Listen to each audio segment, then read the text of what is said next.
1절에 보면 이렇게 얘기해요. 맨 마지막에 바리새인들의 누룩 곧 외식을 주의하라.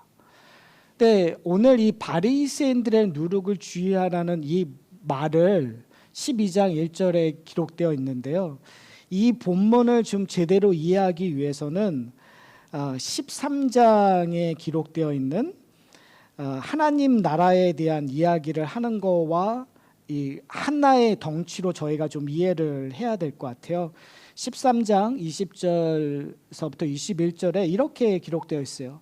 또 이르시되 내가 하나님 나라를 무엇으로 비교할까? 마치 여자가 가루 서말 속에 갖다 넣어 전부 부풀게 한 누룩과 같으니라 하셨더라. 그러니까 저희가 이제 누가복음 12장과 13장을 저희가 한 덩어리로 좀 이해를 해야 될 것 같아요. 그러니까 어떻게 보면 하나님의 나라의 누룩과 바리새인의 누룩을 비교하면서 우리가 정말 어떠한 누룩의 모습으로 어떠한 결과물을 내어야 되는가를 이제 예수님께서 이 12장과 13장을 통해서 저희들에게 말씀을 해주신다라는 것들을 저희가 좀 기억하고 이제 본문들을 좀 저희가 살펴갔으면 좋겠어요. 오늘 본문의 시작은 이렇게 시작됩니다. 그동안에, 그러니까 그동안이라는 건 이제 앞에서 예수님께서 가르치셨던 그동안에 물이 수만 명이 모여 서로 밟힐 만큼 되었더니라고 얘기하고 있어요. 참 우리가 그냥 스쳐 지나갈 수 있는 표현이긴 하지만 대단한 것 같아요. 예수님이 가르침을 시작했었을 때 그래도 꽤 많이 모였지만 지금 누가가 설명하기에는 그동안에 수만 명이 모여서 서로 밟힐 정도로 많은 사람들이 모였다라는 거죠. 저는 이 말 자체가 이 누룩의 역할과 연관성 있는 것처럼 보여져요. 그렇죠? 예수님의 말씀을 시작했었을 때에는 사람들이 모이긴 모였지만 근데 수만 명이 모일 정도로 이게 팽창되었다는 거예요. 그러니까 어떻게 보면 하나님의 말씀을 통해서 무언가 팽창되고 있는 거죠. 그런데 저는 이 팽창이라는 성장이라는 거에 저희가 상당히 익숙하고 그리고 저희들은 그것을 동경하고 그걸 성공이라고 부르는 시대에 살고 있어요. 저는 좀 우리가 좀 곰곰이 좀 고민해야 될 지점이라고 생각해요. 여러분은 돈이 팽창되는 걸 원하시잖아요. 그러니까 부자가 되기를 원하시잖아요. 여러분이 건강한 이 세포가 팽창되는 걸 원하시잖아요. 여러분의 자손들이 팽창되는 걸 원하시죠. 그러니까 여러분들이 어떤 의미에서는 영혼의 행복의 바이러스가 되어서 여러분이 주위에게 나눠주고 싶은 것들, 그런 것들이 우리 안에 욕구가 되어져 있어요. 그래서 우리는 특별히 한국 분들은 이 산업화 시대를 지나가면서 성장이 당연히 돼야 되는 거라고 우리는 믿고 자랐던 것 같아요. 그러다 보니까 신앙도 항상 팽창되어야 된다는, 성장되어야 된다는, 교회도 항상 성장되어야 된다는 우리도 모르는 원칙을 갖고 있어요. 그러니까 우리가 성장되지 못하면, 내가 영적인 믿음도 성장되지 않으면 왠지 뭔가 불안하죠. 교회가 성장되지 않으면 왠지 불안해요. 그런 의미에서 저는 오늘 본문을 통해서 과연 우리는 무엇으로 성장해야 되고 그러니까 어떤 것으로 팽창되고 성장되어야 된가를 좀 고민하는 시간이 되었으면 좋겠어요. 왜 그러냐면 겉모양으로 봤었을 때는 수만 명이 모여서 서로 밟힐 만큼 많은 사람들이 모였단 말이에요. 그러니까 예수님은 기뻐하셔야 돼요. 예수님은 지금 이 순간에 더 많은 성장, 더 많은 팽창을 위해서 무리들을 향하여 더 센세이션한 말씀을 전파해야 되는 것이 맞아요.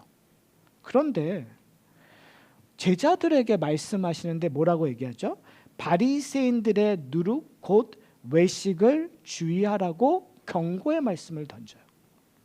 근데 이 말씀은 저희가 지난 2주 동안 저희가 11장의 말씀을 통해서 살펴봤어요.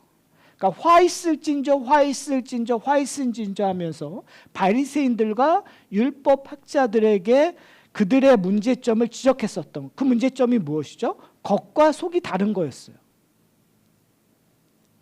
겉은 번지러한데 속은 썩어 있었던 것들.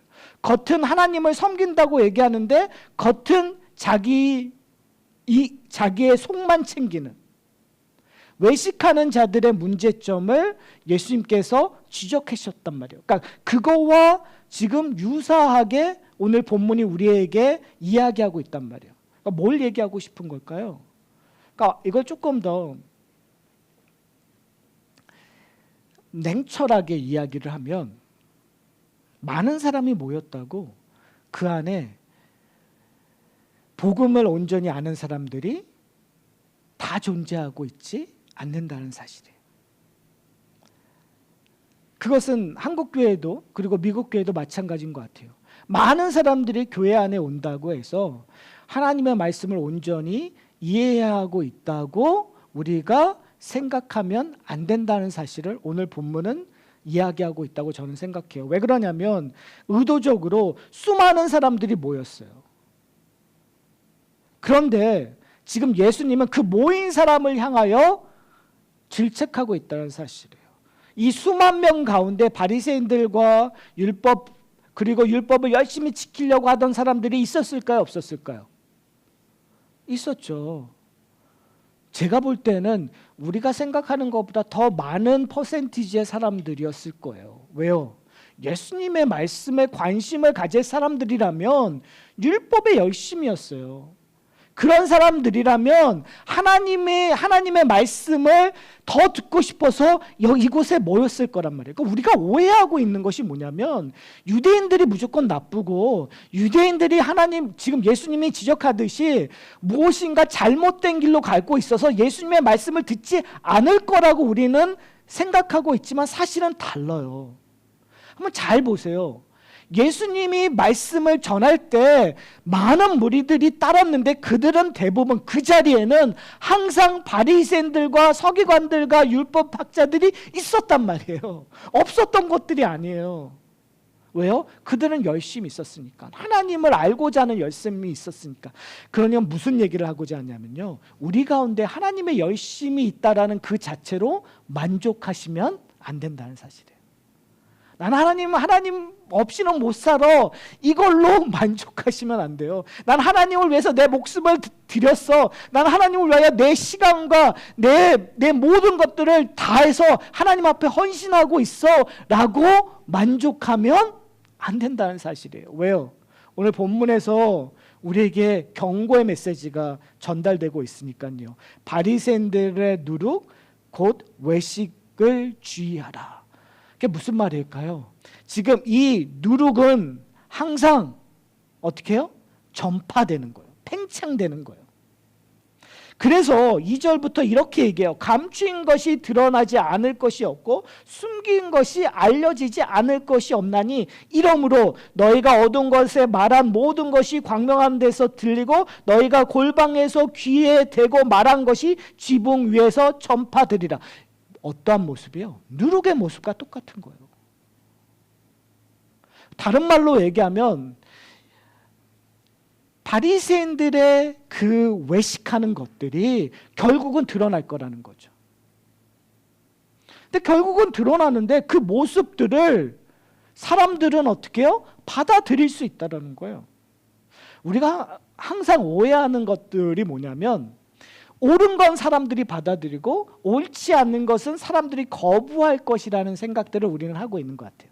그래서 우리는 항상 이렇게 얘기하죠. 맞아, 복음을 잘 전하면 사람들이 변화되고 받아들일 거야. 여러분, 과연 그럴까요? 그렇다면 이단은 존재할 필요가 없는 거죠. 한국 교회 안에 신천지나 그 이만희의 가르침들이 존재하면 안 되는 거죠. 그렇잖아요. 근데 오히려 사람들은 현혹되기 쉬워요.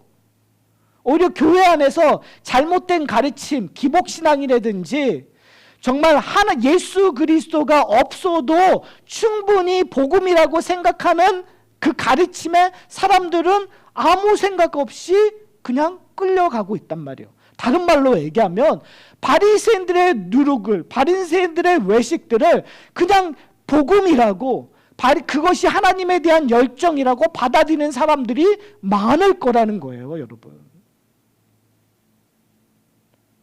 저는 오늘 본문을 온전히 이해하기 위해서 2장과 3장을 이해하기 위해서는 그 다음에 얘기하고 있는 두려워해야 될 것과 두려워하지 말아야 될 것을 온전히 이해해야 된다고 저는 생각을 해요. 왜 그러냐면 2절과 3절은 여러 가지 신학자들이 여러 가지 해석을 하고 있는데 저는 이 두 가지 해석이 다 맞다고 생각해요. 이것이 바리새인들의 누룩에 대한 전파인 거일 수도 있고 예수 그리스도의 말씀의 전파일 수도 있는 거예요. 가르침의 전파일 수도 있는 거예요. 그러니까 결국은 제가 처음에 얘기했던 것처럼 12장과 13장의 처음과 이 마지막을 누룩으로 이야기되고 있다고 우리가 가정했었을 때 결국은 어떠한 누룩의 전파, 즉 바리새인의 누룩의 전파의 모습으로 볼 것인가, 하나님 나라의 누룩의 전파의 모습으로 볼 것인가. 그러면 이 말씀을 듣는 우리는 과연 어떠한 누룩을 소유하고 있는가라는 질문에 답을 해야 된다는 거죠. 그런 의미에서 예수님께서 4절에 이렇게 얘기해요. 내가 내 친구 너희에게 말하노니. 그리고 나서 두려워하지 말 것과 두려워할 것에 대해서 이야기하세요. 근데 저는 오늘 설교와 이제 다음 주 설교에서 이 중요한 그 단어가 있는데요. 그 단어는 내 친구예요. 지금 예수님께서 뭐라고 얘기하죠? 내가 내 친구 누구에게? 너희에게. 그러니까 제자들을 뭐라고 부르고 있는 거예요? 내 친구라고 부르고 있는 거예요. 여러분, 예수님이 제자를 내 친구라고, 우리는 항상 우리도 예수님이 우리의 친구요라는 말을 하기가 참 애매모호하잖아요. 우리는 예수님이 나의 주인이시고 내가 예수님의 종이라는 것이 편해요. 그렇죠? 근데 지금 예수님께서는 내 친구라는 표현을 쓰세요. 이 말은 어마어마한 의미가 있는 것 같아요. 그 의미를요, 요한복음 15장 12절서부터 15절에 이렇게 얘기하고 있어요. 제가 읽어드릴게요. 내 계명은 곧 내가 너희를 사랑한 것 같이 너희도 서로 사랑하라 하는 이것이니라. 사람이 친구를 위하여 자기 목숨을 버리면 이보다 더 큰 사랑이 없나니 너희는 내가 명한 대로 행하면 곧 나의 친구라. 이제부터는 너희를 종이라 하지 아니하리니 종은 주인이 하는 것을 알지 못함이라. 너희를 친구라 하였노니 내가 내 아버지께 들은 것을 다 너희에게 알게 하였음이니라.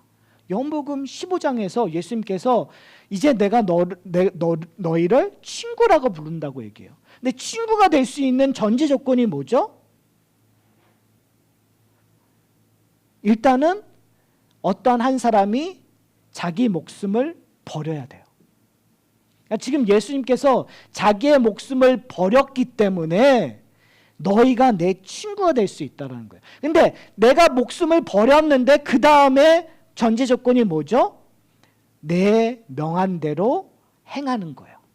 근데 예수님께서 내가 명한 것들에 대해서 내가 너에게 알려준다라는 거예요. 종은 그걸 알지 못한대요. 종은 주인이 말하는 걸 온전히 못 듣는데 친구는 내가 그 뜻을, 아버지의 뜻을 알게 해준다라는 사실을 얘기해요. 그 말은 뭐냐면 오늘 본문에서 똑같이 적용되는 거죠. 예수님께서 이제 내가 너희를 친구라고 불러주는데 그 친구가 될 수 있는 키를 우리에게 얘기하고 있어요. 어떻게 얘기하고 있냐면 이렇게 얘기해요. 두려워하지 말 자와 두려워할 자를 이야기해 주세요. 4절에 몸을 죽이고 그 후에 능히 더하는 자를 뭐요? 두려워하지 말라. 이게 뭘 얘기하는 걸까요? 몸을 죽이고 그 후는 능히 더하지 못하는 자. 이 말은 뭐냐면 세상의 권력을 잡은 자, 내 몸을 죽일 수 있는 자, 그것이 어떠한 형태든 바리새인들이 율법으로 내 몸을 죽일 수 있어요. 나를 정죄할 수 있어요. 권력 잡은 자들이 내가 예수를 믿는다고 나를 죽일 수 있어요. 정죄할 수 있어요. 그러니까 예수님이 돌아가시고 사도 바울로부터 초대교회가 이러한 것들을 경험하잖아요. 그리고 현대를 살아가는 우리에게도 이런 환난과 어려움들이 우리에게 있어요. 세상이 마귀가 우리의 몸을 죽일 수는 있어요. 그런데 그 다음에 뭐라고 얘기하죠? 그 후에는 능히 더 못하는 자들을 두려워하지 말라. 그럼 뭘 얘기하는 거예요? 우리의 영생을, 우리의 생명을, 우리의 영혼을 그들은 더할 수 없다라는 거예요. 우리의 구원을 더 이상 그들은 빼앗을 수 없다라는 얘기를 하는 거예요. 그런 자는 뭐 하라고요? 두려워하지 말라고 얘기해요. 그 다음에 그와 정반대되는 얘기를 해요. 마땅히 두려워할 자를 내가 너에게 보이리니 곧 죽은 후에, 그렇죠? 똑같이 죽은 거예요. 근데 죽은 후에 또한 지옥에 던져 넣을 권세 있는 그를 두려워하라. 뭐예요? 누구를 얘기하는 거죠? 누구를 두려워하라는 거예요? 하나님을 두려워하라는 얘기예요. 죽은 후에 결국은 너희를 천국에 보낼지 지옥에 보낼지 권세를 가진 자를 두려워하라는 거예요. 무슨 말인지 이해하시죠? 그러면서 다시 한번 얘기해요. 참으로 너희에게 이르노니 그를 두려워하라. 2번 반복하죠. 하나님을 두려워하는 것이 너무나 중요하다라는 걸 지금 예수님께서는 강조하고 싶은 거예요. 사랑하는 성도 여러분, 지금 뭘 얘기하고 있는 걸까요? 바리새인들의 누룩은 누구를 두려워하고 있는 거예요? 바리새인들의 누룩은 결국은 저희가 끊임없이 지난 2주 동안 저희가 살펴봤던 것처럼 바리새인들의 문제는 겉과 속이 다르는 거지만 결국은 외식하는 거지만 결국은 그 중심에 하나님이 계신 것이 아니라 그 중심에 누가 있었던 거예요? 자신들이 있었던 거예요. 교만한 자리에 올라갔었던 거예요. 결국은 우상 숭배하고 있었던 것들이 바리새인들의 문제점이었다는 것들을 지난주에 살펴봤어요. 그것이 화 있는 자들이에요.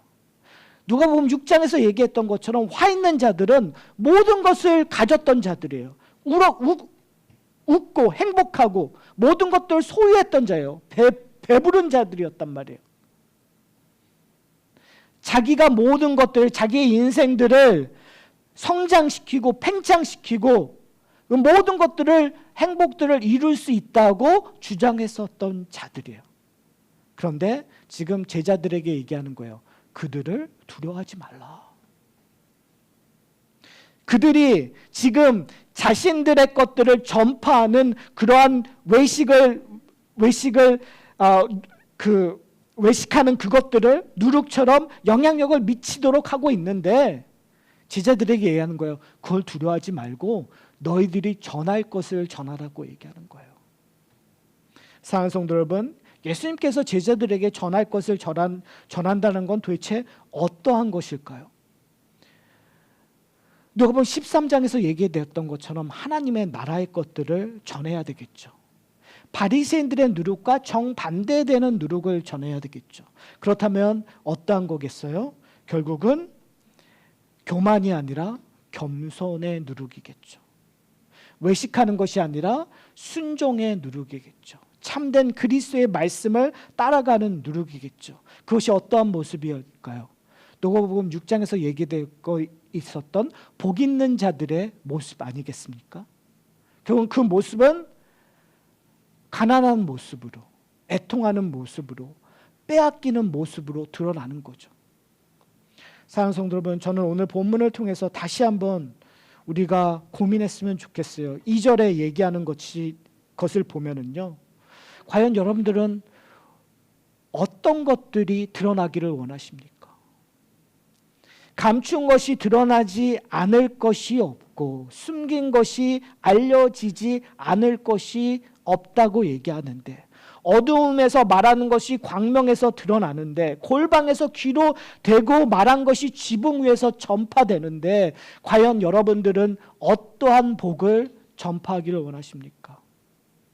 세상은 우리에게 너의 자신을, 너의 성장된 모습을, 너의 위대함을 이야기하라고 얘기를 해요. 그것이 누룩처럼 보여져야 된다고 얘기를 해요. 그런데 예수님은 뭘 얘기하고 있는 거죠? 내가 너를 친구라 부르는데 내가 너를 위하여 죽을 것이라고 약속하셨어요.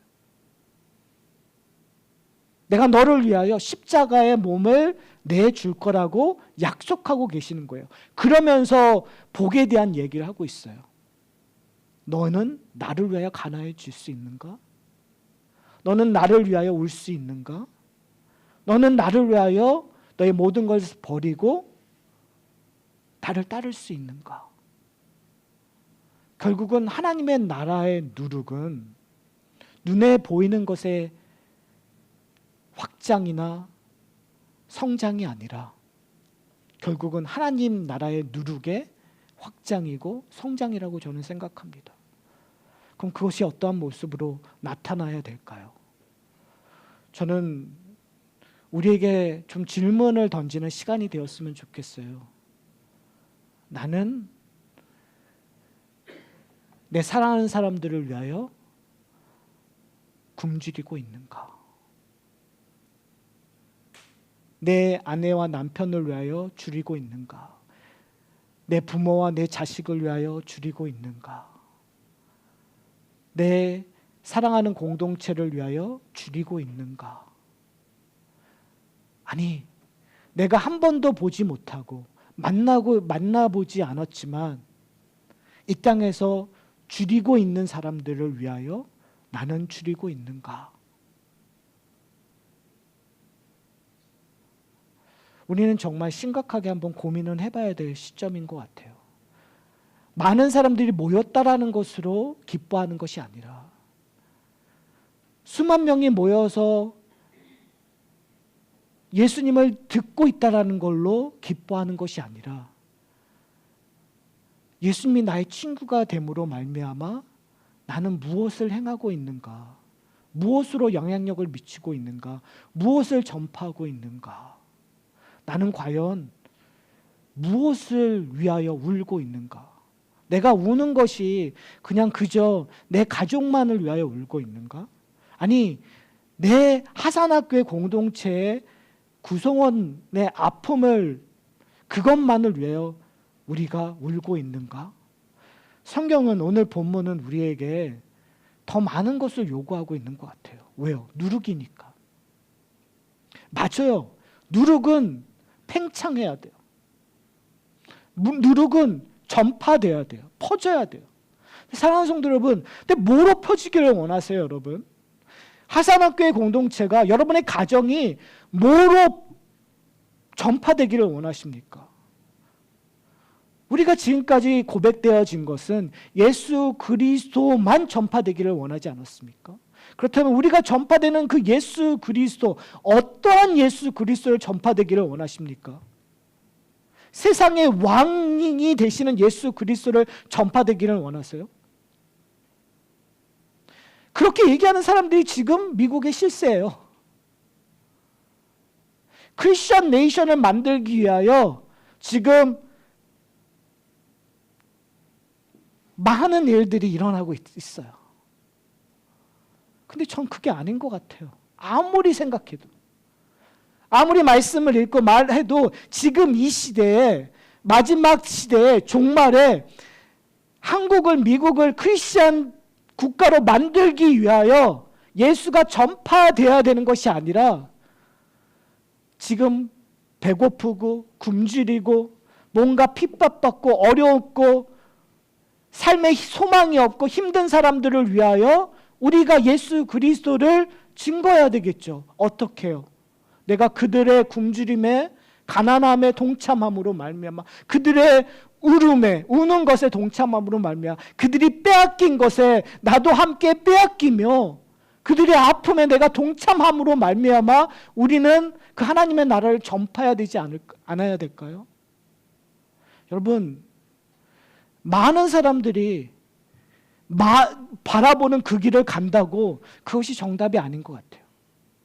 한국에 정말 많은 사람들이 한국의 기독교를 위하여 하지만 지금 11장에서 예수님께서 얘기하셨던 것처럼 하나님의 공의가 없어진다면 그게 무슨 의미가 있겠어요? 뭐가 전파되겠어요?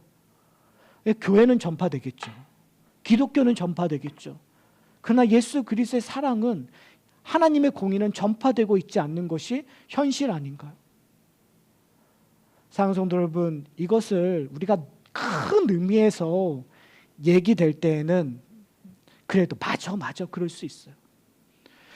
그러나 사랑하는 성도 여러분, 이것을 아주 좁은 의미로 우리에게 적용하게 된다면 그 맞아요라는 그 단어가 우리에게는 큰 부담으로 온다는 것이 사실이에요, 여러분.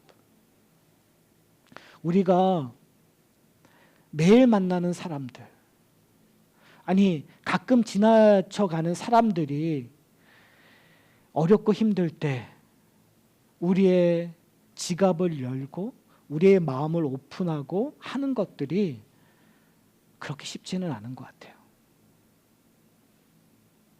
우리는 내 지갑을 오픈하고 내 마음을 오픈하기 위해서는 그 사람이 그래도 괜찮은 사람이 돼야 된다라는 전제 조건을 가질 때가 참 많은 것 같아요. 그 사람이 내가 희생할 만한 값어치가 있는 사람, 내 친구가 될 만한 사람들에게는 내 지갑을 오픈하고 내 마음을 열 수 있다고 우리는 생각하는 것 같아요. 그런데 사랑하는 성도 여러분, 과연 우리는 예수님의 친구가 될 만한 자격이 있나요? 우리는 자격이 있어서 예수님의 친구인가요? 성경은 우리에게 얘기하는 것이 있어요. 우리는 자격이 없다고. 그런데 예수님께서는 우리를 위하여 자기의 목숨을 버리시고 그리고 우리를 친구라고 불러주셨어요. 그렇다면 이게 맞아요. 우리가 어떠한 사람들, 또 어떠한 부류들, 어떠한 환경에 있는 그런 것들을 우리는 마음속으로 되게 거북스럽고 그리고 도대체 용납하지 못할 상황에 있는 사람들, 그러한 그룹들, 그런 사람들이 있어요. 맞아요. 그런데 우리가 동시에 생각해야 될 건 뭐냐면, 그럼에도 불구하고 하나님은 그들을 친구로 삼고 싶으시다라는 거예요. 나를 예수님이 친구로 삼으셨던 것처럼 그들에게도 예수님이 다시 오시기 전까지 모든 사람에게 복음이 오픈되어 있다면, 예수님이 그들을 친구로 삼길 원하신다면 우리가 전파해야 될 건 뭘까요? 감추인 것을 드러내야 되는데, 숨겨진 것이 알려져야 되는데, 어두운 데에서 빛을 발해야 되는데, 골방에 있었던 이 이야기가 지붕에서 전파돼야 되는데, 그러기 위해서 우리가 갖고 있었던 편견, 아니 우리가 생각하는 것이 맞다고 해도, 그들이 정말 복음을 알면 안 된다고 생각하는 사람들이라고 해도, 그래도 요나와 같이 니느웨에 가서 하나님의 말씀을 전해야 되지 않을까요? 만약에 우리가 요나처럼 다시스로 도망간다고 해도 성령께서 우리를 돌이켜서 니느웨로 끌고 가지 않을까요? 그것이 친구된 자로서의 우리의 모습이지 않을까요? 참 어려운 시대에 살고 있습니다. 근데 그 시대가 어떠했던 우리에게 요구되는 것이 있어요. 우리는 바리새인의 누룩을 주의해야 되고 조심해야 돼요. 겉모양으로는 하나님의 나라를 하나님 위에서 하지만 결국은 내 욕망에 차서 속은 썩어지고 결국은 하나님으로부터 버림받을 그런 바리새인들의 외식을 쫓아가는 사람들이 아니라 하나님 나라의 누룩을 전파하는 저와 여러분이 되셨으면 좋겠어요. 거기에는 유일한 희망이 딱 한 가지밖에 없어요, 여러분. 예수님이 여러분을 친구로 삼으셨다는 거예요. 친구라고 불러주셨다는 거예요. 우리의 유일한 희망은 내가 보고 싶지 않는 자들, 내가 정말 저런 사람들은 그냥 버려줘도 돼라고 생각하는 사람들까지에도 그리스도의 복음을 전하기 위하여 내 지갑을 열고 내 마음을 열 수 있는 유일한 희망은 내가 친구 되었다라는 그 은혜를 다시 한번 생각하는 것. 그 은혜 안으로 들어가는 것 외에는 답이 없는 것 같아요. 그래서 여러분, 예수님이 나를 친구 삼아 주셨다는 것이 우리에게 가장 소중한 축복이 되셨으면 좋겠어요. 그것이 가장 소중한 여러분의 유업이 되셨으면 좋겠어요. 그걸 알면 알수록 우리는 하나님의 누룩의 팽창을 경험하게 될 거예요. 그렇다면 우리의 눈은 겉모양이 아니라 어떻게 그리스도가 전파되는가, 거기에 관심을 갖게 될 거라고 저는 확신합니다. 그 일들을 위하여 우리가 성령의 도우심을 받는 저와 여러분이 되시기를 소원합니다. 우리 함께 기도하시겠습니다.